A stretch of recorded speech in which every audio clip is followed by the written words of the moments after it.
Hello. Today I'd like to share with you the last book that I have read. So we will get the review of The Joy of Abstraction by Eugenia Cheng.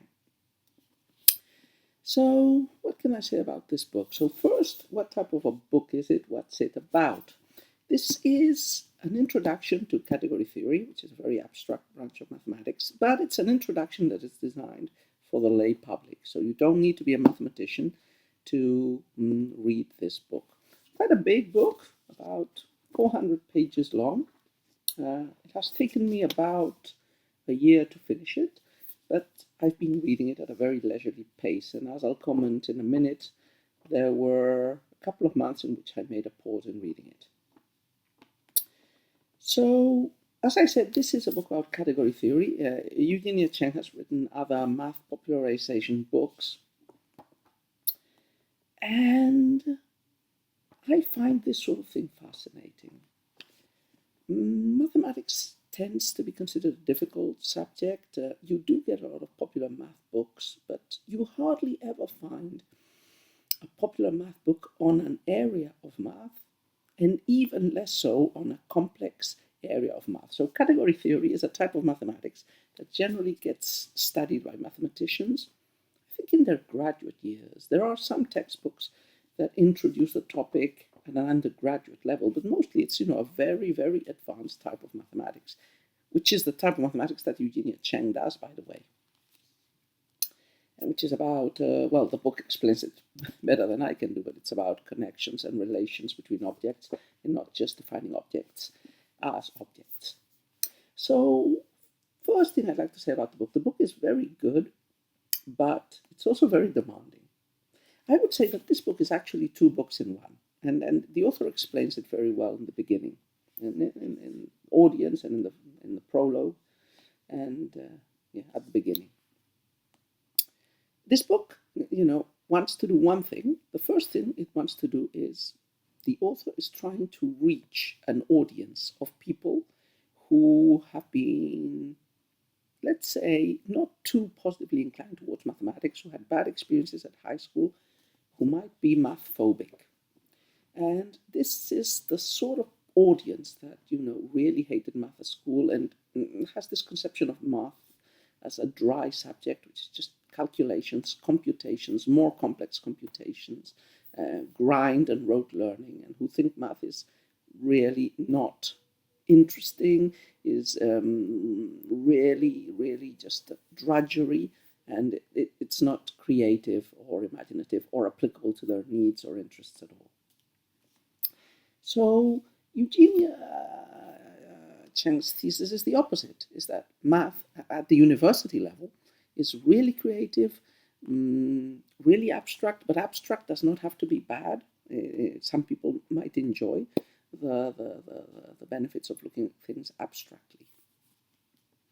And she also, she teaches a course, or more than one course at university for art students, introducing them to mathematics. So this desire of hers to make advanced math available and appreciated by people who had a bad experience of the high school flavors of it is definitely something that the author does on a daily basis beyond this book. So that's one of the objectives of this book. The second objective, which is intertwined with the first, is to make an introduction to category theory. This introduction is not exactly a textbook. I would call it a pseudo-textbook because, in many ways it looks like a textbook. It comes with definitions. It comes with heavy, mathematically dense explanations with lots of abstraction, lots of proofs, even if they're a bit hand-wavy.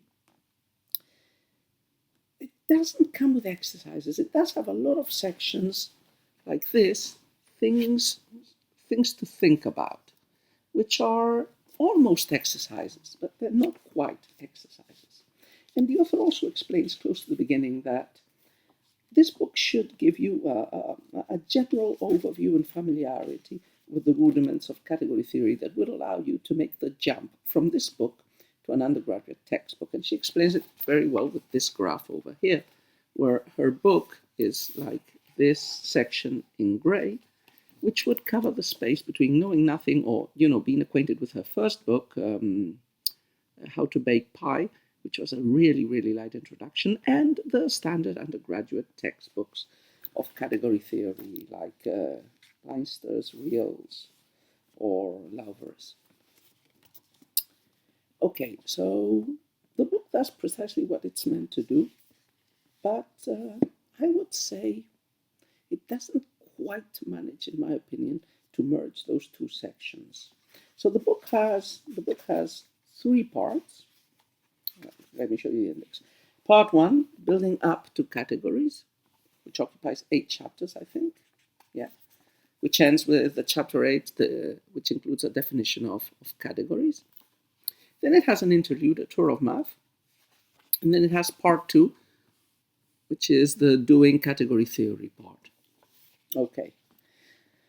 I'd say each of those parts, the first one and the last one, corresponds to those 2 objectives that the author mentions at the beginning of the book. So building up to categories is this attempt by the author to introduce category theory and to make it and abstraction, mathematical abstraction in general, and seeing connections, seeing relationships, discussing notions of sameness, all these topics that she wants to introduce to a lay audience. Explaining what's abstraction, what are relationships, how mathematics works, how there exist different types of equalities like equivalence relationships. And this section ends up with a definition of categories, which is pretty understandable. Now, I would say this first section of the book, the first 8 chapters, is pretty light. I think anybody people with only the very basic and most rudimentary mathematical knowledge can read this and understand it and follow it. And it's a breeze. I mean, you can read it at a very leisurely pace or quickly. Chapters are pretty small. It won't hurt you if you've read a book or taken a course into introductory university mathematics, like a course on sets, groups, some very basic abstract algebra, relations. So a course like that, which lots of universities offer, at least in Spain, which is generally called mathematical logic, sets and numbers. That course will help you a bit, but it's not necessary. I think if you read carefully, you will be able to understand and follow through all this. Then you have the interlude. Now, the interlude is a very short section. It only contains 5 chapters, and it basically seeks to illustrate the concept of categories through different mathematical structures that if you haven't been studying mathematics at an undergraduate level, you might not have encountered before, especially in abstract algebra. And again, this section is, relatively easy to understand. But again, if you've done that course on introductory university mathematics, it will probably be much easier to follow. And then we come to part 2. Now, part 2 is very different. Part 2 really gets you into category theory, into lots of technical aspects of it, monics and epochs, universal properties, products and co-products, functors, categories of categories, the Jonet lemma, higher dimensions. This is the meat of the book. And this is not easy to follow. This book is one of those which I like to call vodka books, which are deceitfully easy to follow for, let's say, the first chapters or so. And then there comes a moment when, like when you're drinking strong alcohol, you suddenly find yourself blind drunk. And what happens here is, when you reach part 2, things start getting difficult. In fact, I got up to chapter 18 and then, I was busy with work and other stuff. But then I decided to temporarily park the book until I had time to really read it carefully, because I was needing to read the chapters 2 or 3 times, pay attention, look at previous chapters to refresh definitions and so on and so forth. And it kept getting even more difficult in succeeding chapters. So, okay, I would rate this book with 5 stars out of 5. I think it's one of the best books I've read in the last months. And I really wish there were more books like it. I was doubting whether to give it 4 because I feel that the main objective it had of linking an introduction to math for people who haven't studied it previously and to get them to value the abstract beauty of mathematics. The linking of that part of the book's objective with the introduction to category theory does not really work very well. I really think the audience for this book, the real audience for this book, is very, very, very, very restricted. And I'd say it's basically people who are already predisposed towards mathematics and who are perhaps studying in the very early years of an undergraduate math degree or a science degree, which includes some math, and which are interested in exploring and learning more about abstruse branches of mathematics. So for that audience, it's a very good book. But like for the audience of lay people who have been afraid of mathematics, I don't think it will work. I think like the last part is going to be just too mind-blowing and dense, and the only way those people are going to profit from it is, like I did, in fact, was, in the last chapters, just follow along and accept that you're not going to understand everything, and, just try to familiarize and enjoy the concepts, the ideas, the proofs, etc. As I said, it's not a textbook. The last part is not a textbook. So for people who are in mathematics at a higher level, it's probably not going to be an optimal choice either, because it's too hand-wavy and it doesn't come with exercises, which means it's difficult to consolidate and practice the concepts you've learned in the previous chapter. So, and it will probably feel too wordy for them. It's not, as I said, it's not a usual textbook. So I think it has a very, very constrained audience.